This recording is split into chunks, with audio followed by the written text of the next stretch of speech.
Product Bucker, Season 4, Episode 5, MVP or MLP, Building Just Enough to Learn. Welcome back to Product Bucker.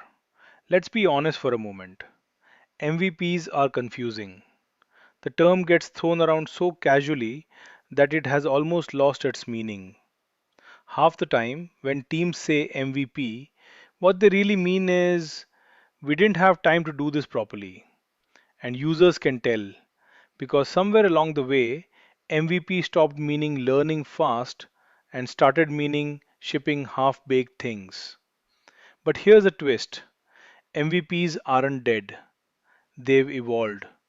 And today, we're talking about that evolution from minimum viable product to minimum lovable product.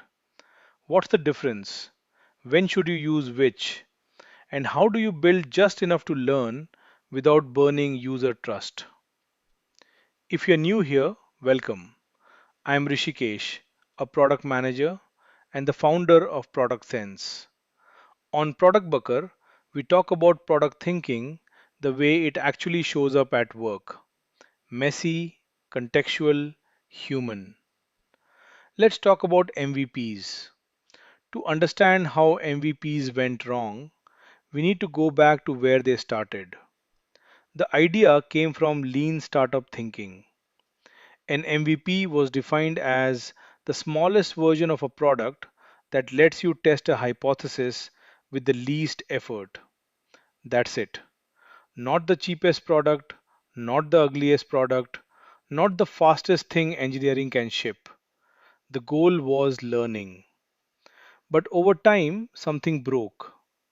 MVP became a shield, a way to justify bad user experience, broken flows, missing basics. And users noticed. You've probably heard this reaction before. If this is your minimum viable, I don't want to see your maximum. That's the real cost of a misused MVP. You're not just testing an idea, you're testing trust. And once trust is broken early, it's very hard to earn back. This is where the idea of MLP comes in: minimum lovable product. Not as a replacement for MVP, but as a correction. MLP asks a different question. Not just will users use this, but will users care enough to come back? A classic example is Slack. When Slack launched, it was technically an MVP: limited features, invite only access, basic integrations. But it didn't feel minimal. The interface was clean, the copy was playful, the onboarding felt thoughtful. The goal wasn't just to test viability, it was to create delight from day one. That's an MLP, a small product that sparks emotion, not just function. So, when should you build an MVP and when should you build an MLP? Here's the distinction most product managers miss. You don't choose based on company size or stage. You choose based on what you're trying to learn. Build an MVP when you're testing uncertainty. You're still asking questions like: does this problem actually matter? Will users change their behavior? Does the core solution even work? Think about early Zappos, before warehouses, before scale. They tested just one thing: will people buy shoes online? That's MVP thinking. Build an MLP when the problem is already known, but your approach is new. Now you're testing retention, habit, emotional pull. Think about early Notion: minimal features, but beautifully crafted for a very specific audience. They didn't try to win everyone, they focused on making a small group fall in love.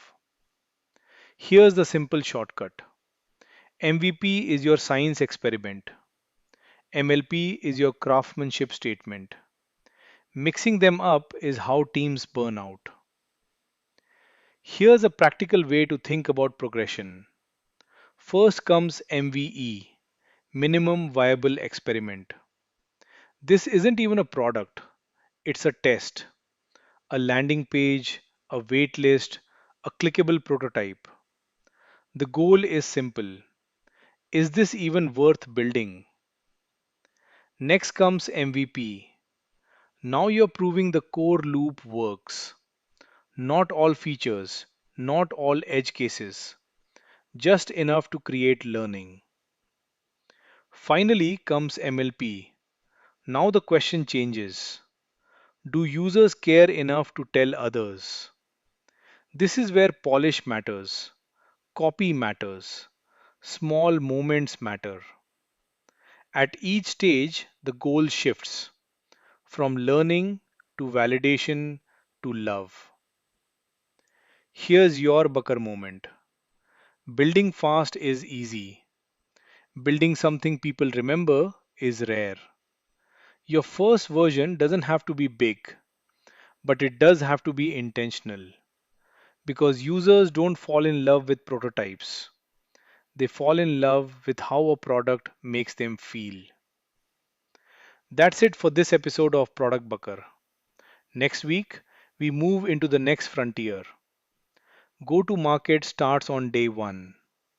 How strong product managers bake distribution thinking into discovery, not after launch. Until then, ship fast, learn faster, and make it lovable.